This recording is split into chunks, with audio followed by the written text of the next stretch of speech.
Bonsoir Jérôme Lavrieux. Bonsoir. Merci beaucoup d'être sur ce plateau. Vous êtes directeur de cabinet Jean-François Copé, élu depuis hier soir, député européen dans la région Nord-Ouest. Vous aviez en face de vous Marine Le Pen, vous étiez tête de liste UMP, mais vous êtes aussi celui qu'on décrit comme l'homme de l'ombre, un des noms très souvent cités dans l'affaire Big Malion. C'est vous qui avez organisé les meetings et assuré la logistique de la campagne de Nicolas Sarkozy en tant que directeur adjoint de la campagne. Merci beaucoup d'être venu sur ce plateau. Je précise que le rendez-vous a été pris hier soir à 23h et que donc il ne dépendait pas des déclarations de l'avocat de Big Malion qui ont lieu aujourd'hui à 17h. Ça veut dire que tout ce que vous allez dire n'est pas lié directement à cela. Néanmoins, c'est la première question que je vais vous poser. Maître Maisonneuve, l'avocat de Big Malion, affirme que c'est une affaire du financement de Nicolas Sarkozy, que les factures libellées convention UMP étaient en fait des meetings de Nicolas Sarkozy. Est-ce que vous nous le confirmez ce soir? Ce n'est pas une affaire du financement de la campagne de Nicolas Sarkozy, ce n'est pas les recettes, ça concerne les dépenses. C'est plutôt les dépenses de la campagne qui ont explosé et qui ont été beaucoup plus importantes que ne le permettait le volume du compte de campagne autorisé. Donc, que se passe-t-il exactement? Vous êtes à la manœuvre dans la campagne aux côtés de Guillaume Lambert, directeur de campagne, aux côtés d'un trésorier, Philippe Briand, pour le président de la République. Et qu'est-ce qu'on vous dit? Qu'est-ce qu'on vous demande? Moi, on me demande d'organiser des meetings. Lorsqu'on commence la campagne électorale, il est prévu d'organiser 2 ou 3 grands meetings et une dizaine ou une douzaine de meetings de taille plus modeste. Et nous terminons la campagne électorale avec plus de 40 meetings, je crois que c'était 44 ou 45 meetings très importants qui ont été organisés. J'ai lu dans la presse ces derniers jours, ces dernières semaines, qu'il y avait eu des dépenses fictives qui avaient été facturées. Pour moi, il n'y a eu aucune... toutes les sommes dont on parle, il y a derrière des prestations réelles. Je tiens à le préciser. La société Big Malion a réalisé des prestations réelles. Les sociétés qui ont participé à l'organisation des meetings, parce qu'il n'y a pas que Big Malion. Il y a plusieurs sociétés, et en dessous de Big Malion, il y a de très nombreuses sociétés de sous-traitants qui sont intervenus, ont fait des prestations réelles, l'organisation des meetings, souvent dans l'urgence, souvent au dernier moment, dans des conditions extrêmement difficiles, mais qui ont, et vous étiez souvent à ces meetings, Hôtel Krief, vous aviez vu que c'était des meetings où il y avait une réelle qualité de prestations qui était fournie. La seule chose, c'est que tout ceci a coûté de l'argent que ne permettait pas d'absorber un compte de campagne. Et donc, il y a une partie qui a été mise dans le compte de campagne, une autre partie pour faire en sorte que des entreprises qui avaient fait une prestation réelle ne se retrouvent pas dans des situations financières délicates, y compris pour leurs employés. L'autre partie a été absorbée par l'UMP. C'est-à-dire qu'on demandait, qu'on présentait des factures UMP pour des meetings réalisés pour la campagne de Nicolas Sarkozy. Il y a eu des factures qui ont été présentées à l'UMP et qui correspondaient à des dépenses faites pour le compte de la campagne. Mais ceci n'a rien d'anormal sur le principe. Je vous rappelle que le fameux meeting de Villepinte, la Commission nationale des comptes de campagne, a validé le fait qu'il y ait une partie qui soit à prendre en compte par le compte de campagne et une autre partie qui soit à prendre en compte par le parti, puisque ça concernait les militants qui venaient le matin, etc. C'est pas ça là où est le problème. Le problème, c'est que ces dépenses sont plafonnées et qu'au-delà d'une certaine somme, eh bien, on ne peut plus les intégrer dans le compte de campagne. Et il y a eu un dérapage sur le nombre, non pas sur la valeur, mais sur le nombre d'événements qui ont été organisés dans le cadre de cette campagne. Il y a eu... je pense que dans la vie, il faut assumer les choses. Et je prends ma part de responsabilité dans cela. Comment vous dire les choses le plus sincèrement et humainement possible. J'étais pas le directeur de campagne, mais je me défausse sur personne. Moi. Mais quand vous êtes pris dans un engrenage de campagne électorale, le reproche que je me fais, c'est que je n'ai pas eu le courage à un moment de dire stop, on en fait trop. On en fait trop, on va dans le mur. J'ai commis cette erreur. J'ai fait part à plusieurs personnes de mon sentiment, comme quoi on aurait du mal à boucler tout ça. Voilà. Vous n'avez pas été entendu. Je n'ai pas été entendu. Je précise bien que je n'en ai fait part ni à Nicolas Sarkozy, ni à Jean-François Copé. C'est-à-dire que votre interlocuteur, c'était Guillaume Lambert, le directeur de la campagne? Je réserverai mes propos pour les magistrats ou les enquêteurs qui voudront bien m'entendre. Mais... Il ne s'agit pas de moi, vous savez, j'ai un sens de l'honneur qui n'existe plus beaucoup dans le milieu de la politique, malheureusement, mais je ne suis pas là pour charger qui que ce soit. Je suis là pour assumer mes responsabilités. Non, moi, la question qui vient immédiatement, c'est que vous êtes un très proche de Jean-François Copé. Depuis 10 ans, très très proche. Oui. On vous a vu pendant l'élection à la présidence de l'UMP et à d'autres moments importants. Vous ne lui avez pas dit, Jean-François, on est en train d'aller dans le mur. On est en train de signer des factures UMP et ça ne correspond pas à la légalité, à la réalité. Je ne l'ai pas informé de cela. Mon travail de directeur de cabinet, c'est aussi, si les choses étaient faites, de protéger mon patron. Jean-François Copé, on pourra poser la question autant de fois que nécessaire, je répondrai toujours de la même manière parce que c'est la vérité, n'a pas été mis au courant de cette dérive en volume de dépenses. C'est difficile à croire, hein? Et alors? Pas parce que c'est difficile à croire que ce n'est pas la vérité. Croyez-moi que je préférerais être planqué quelque part aujourd'hui plutôt que de venir à la télé et de dire les choses avec ma part de vérité. Voilà. Je tiens à le préciser aussi, puisque l'avocat l'a précisé, et c'est la vérité. Je n'ai pas connaissance qu'il y ait eu un quelconque détournement de fonds, d'aucune manière. Et il n'y a pas eu d'enrichissement personnel ou quoi que ce soit.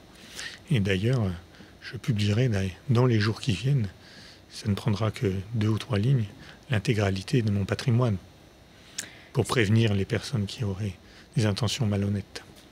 C'est vrai qu'on s'est posé la question. On s'est dit... Elle est légitime, cette question. Voilà, cet argent est sorti par l'UMP, sont des conventions fictives qui n'ont pas existé. Vous dites maintenant, non, ce sont en fait des meetings. Ce sont des conventions, que les choses soient claires. Racontez-nous comment ça se passait. Le matin, on vous appelle, comment ça se passe? Les factures ont été émises. Non, je ne vous raconterai pas exactement comment ça se passe. Je réserverai ça aux juges et aux enquêteurs. J'étais en train de vous parler, vous me dites les faux événements. Ce sont des événements qui ont eu lieu. Réels, les prestations ont été réelles. Les prestations par Big Malion dans la campagne électorale ont été réelles. Les événements organisés en dehors de la campagne par l'UMP ont été réels. Mais la facturation sur ces événements, c'était une manière de ventiler comptablement les dépenses qui auraient dû être sur le compte de la campagne électorale. Voilà. Au lieu d'être inscrits sur le compte de campagne de Nicolas Sarkozy, qui aurait dépassé les plafonds, ils sont inscrits sur les comptes de l'UMP. Et en l'occurrence, du coup, on reste dans la... Ils sont présentables, ces comptes. C'est... comment dirais-je? C'est compliqué de s'exprimer dans ce cadre-là, mais il faut dire les choses. Mais on a, et ce que je vais vous dire, croyez-le bien, c'est pas pour me défausser sur qui que ce soit ou quoi que ce soit. C'est pas du tout mon affaire. On a une législation sur les comptes de campagne qui est totalement à côté de la plaque. Un candidat à l'élection présidentielle a un budget de 22 millions d'euros. C'est énorme, 22 millions d'euros. Je n'arrive pas à matérialiser ce que ça fait. Moi, je suis fils de garagiste, je ne suis pas né avec une cuillère en argent dans la bouche ou un château je ne sais où. Même si j'ai jamais manqué de rien dans ma vie grâce à mes parents qui doivent me regarder. C'est impossible de faire une campagne électorale avec 22 millions d'euros. Tous les partis politiques, notamment les 2 qui vont au second tour, sont obligés d'user d'expédients. Il n'y a pas besoin d'avoir fait ni Sciences Po ni l'ENA pour s'en rendre compte. Il suffit d'aller voir le journal officiel du 22 janvier de cette année, qui publie les comptes des partis politiques pour l'année 2012. Vous vous rendrez compte que Le Parti socialiste déclare dans ses comptes à lui, pas la campagne électorale, dans ses comptes à lui, en salaire plus en charge sur les salaires, 21 millions d'euros de salaire et de charges. Et dans le compte de François Hollande, qui a été adopté au mois de juillet l'année dernière, les mises à disposition de personnel par le Parti socialiste pour la compte de campagne, c'est 654 000 euros. Voilà. Tout le monde use d'expédients. Vous dites ce soir, le Parti socialiste aussi, la campagne de François Hollande aussi. Je dis rien du tout. Je dis juste. Ah si, voilà, vous dites quelque chose. Je n'en sais rien, je m'interroge. Voilà. Je note qu'on s'interroge souvent sur nous et très peu souvent sur d'autres. Je dis juste que, comme vos confrères du Figaro Magazine, elles l'ont dit il y a un peu moins de 3 semaines, d'ailleurs, vous êtes une des seuls à avoir interrogé Marine Le Pen sur le sujet. Avec Apolline de Malherbe. A sorti, avec Apolline de Malherbe, oui. A sorti un dossier sur les finances douteuses du Front National pour lequel il y a une enquête judiciaire en cours. Malheureusement, ça ne fait pas les gros titres. C'est ainsi. Jérôme Lavrieux. Et on lui permet de faire une campagne électorale sans aucun problème. Jérôme Lavrieux, vous savez que Pierre Lellouche, par exemple, va porter plainte pour usurpation d'identité, puisqu'il y a une de ces fameuses conventions, son nom est utilisé. Donc, il y a quand même beaucoup... Pierre Lellouche n'a rien à voir avec ça. Voilà. Oui, je le dis très franchement, très sincèrement. Pour moi, Pierre Lellouche n'a rien à voir avec ça. Voilà. Je ne sais pas pourquoi son nom s'est retrouvé. Peut-être qu'il était dans la liste des invités à cet événement qui a servi d'appui pour ventiler. Couverture, c'est votre terme, c'est pas le mien. Qui a servi d'appui pour ventiler une partie des dépenses de la campagne. Mais Pierre Lellouche n'est ni au courant, ni impliqué dans cette affaire. Je le dis très franchement. Voilà. Mais ça veut dire que vous avez pris le risque qu'il y ait beaucoup d'identités usurpées comme ça. Ça veut dire, Ruth Elkrief, que quand vous arrêtez une campagne électorale, que vous venez de passer presque 1 an sur les routes, tous les jours, mais pas moi, hein, tout le monde, quel que soit le poste qu'on occupe dans la hiérarchie, dans l'UMP, que vous arrêtez cette campagne, que vous avez non seulement affronté la défaite, mais qu'en plus, vous avez moins de 2 mois pour établir des comptes, eh bien, les choses se font dans la précipitation. Voilà. Il eût mieux valu, malheureusement, mais il est trop tard pour s'en rendre compte, il eût mieux valu jouer la franchise et présenter des comptes sincères, mais non conformes. Voilà.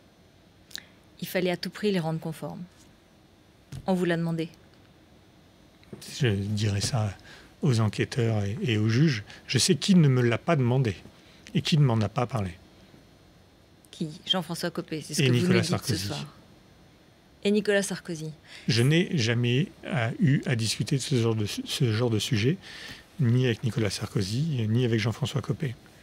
Mais entendons-nous bien, j'assume ma responsabilité. Mais il y en a d'autres, c'est ce que vous dites. Ce sera au juge de le déterminer. Mais ça veut dire que ce sont des hommes politiques qui briguent le pouvoir, qui exercent le pouvoir comme le président Sarkozy, et ils ne seraient pas au courant de décisions aussi importantes, de sommes aussi importantes engagées? Pas par moi.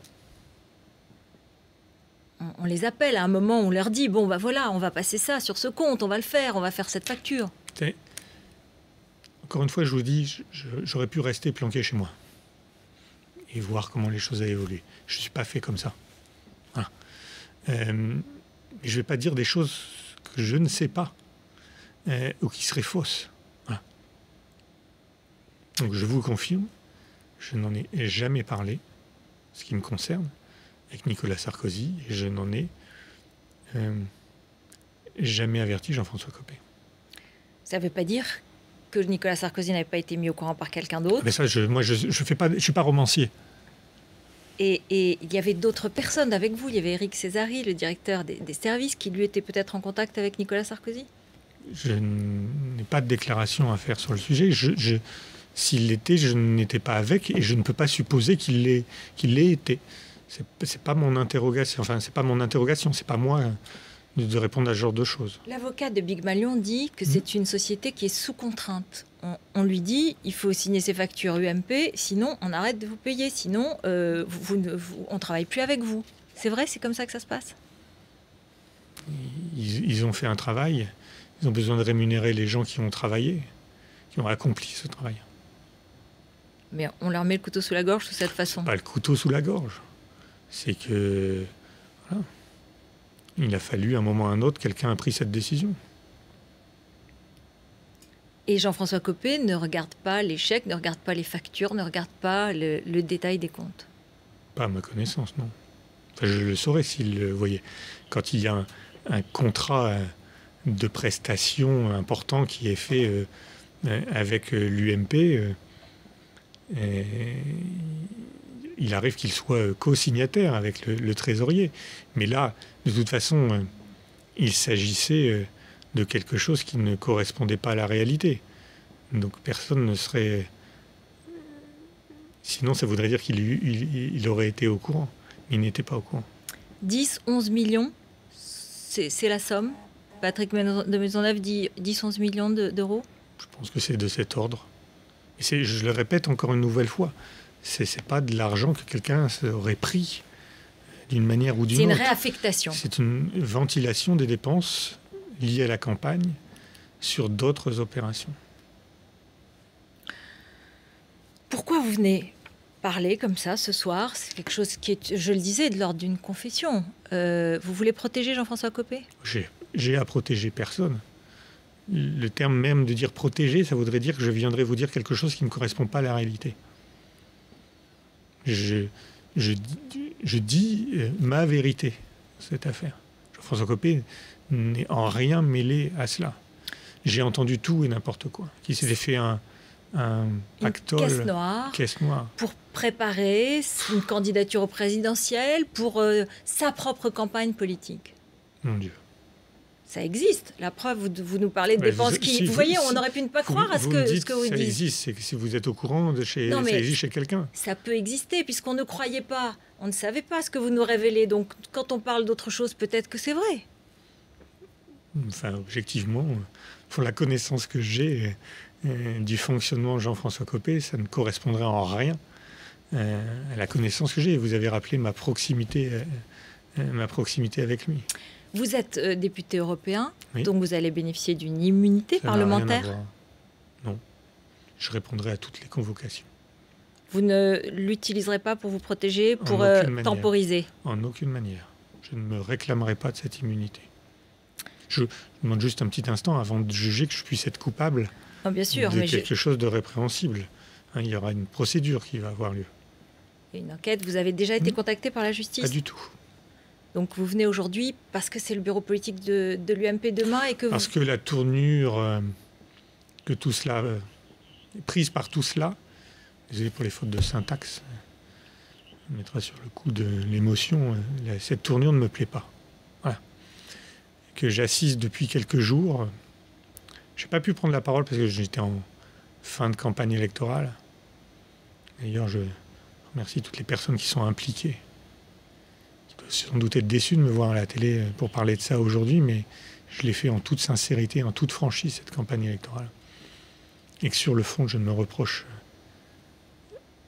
rien, si ce n'est la faiblesse dont je parlais de ne pas avoir tiré sur l'alarme dans le train qui filait à toute vitesse. Démissionner, peut-être avoir dit je ne peux pas cautionner. C'est une lourde responsabilité de faire ça. Vous arrêtiez net une campagne électorale. Je n'ai pas eu ce courage. François Fillon dit, ses proches se demandent si l'élection à la présidence de François Fillon, ça aurait pu du coup être un problème parce qu'il aurait découvert ces dépassements des frais de campagne. Sur la campagne interne, je maintiens. Et si un jour j'écris un livre, je réussirai à le prouver, que c'est Jean-François Copé qui a gagné cette élection. Et on n'a pas cherché à éviter que François Fillon gagne pour ne pas voir les comptes. Franchement, plutôt plein de gens qui ont tout fait pour qu'il puisse gagner, François Fillon. Et je vous rappelle, d'ailleurs, quand je m'étais exprimé à ce sujet, j'avais pris soin de dire, quand je mettais en cause certains trucages dans cette élection interne, j'avais toujours pris soin de dire que, pour moi, vous pouvez retrouver les images. Oui. François Fillon est un honnête homme, mais qu'il avait été victime de turpitude en son nom. Voilà. Comment vous voyez demain, après-demain, la politique? Comment je vois demain? J'aimerais bien pouvoir dormir. Vous n'arrêterez pas la politique? Vous savez, moi, je me suis jamais engagé. Je me suis pas engagé pour faire fortune. J'ai une maison. C'est mon seul bien. Et j'ai acheté il y a 6 ans. Que je retape tous les week-ends avec mon père. À la campagne. Il me reste 14 ans de crédit pour le rembourser.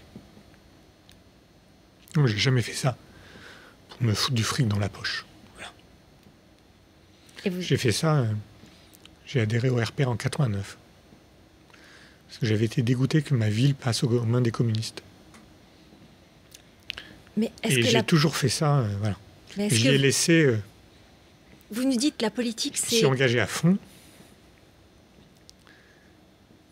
Est-ce que c'est inévitable? Ça fait pathétique, je suis désolé. Non, mais est-ce que c'est inévitable, la politique? On doit en arriver là, à se retrouver dans ces dilemmes et Enfin, vous voyez, est-ce que la politique, c'est obligatoirement malhonnête? Il n'y a eu, dans l'affaire dont nous parlons, aucune malversation, aucun paiement liquide, de quoi que ce soit. L'origine des fonds? L'origine des fonds, c'est ceux de l'UMP. Les cotisations, les dotations, l'argent public, les dotations, les dons, les donateurs. Il n'y a eu, contrairement à ce qu'on a entendu dans d'autres élections, qu'une malversation de ce genre. Voilà. Je veux le redire. Il y a eu un engrenage irrésistible d'un train qui file à grande vitesse et les personnes qui auraient dû tirer sur le signal d'alarme ne l'ont pas fait. Je suis sans doute une de ces personnes, sans avoir été la seule personne dans le wagon, bien sûr. Dans la société Bigma Lyon, il y a aussi Bastien Miot, qui est un autre très proche de Jean-François Copé. Oui. Donc tous ses proches ne disent rien à Jean-François Copé pour conclure? Bastien Milot ne s'est pas du tout occupé de la campagne électorale. Il ne s'est pas occupé de cette campagne électorale. Et je suis désolé pour ce qui lui arrive. Voilà. Merci beaucoup. Merci. Merci Jérôme Lavrieux d'être venu sur BFM TV et d'avoir parlé à cœur ouvert.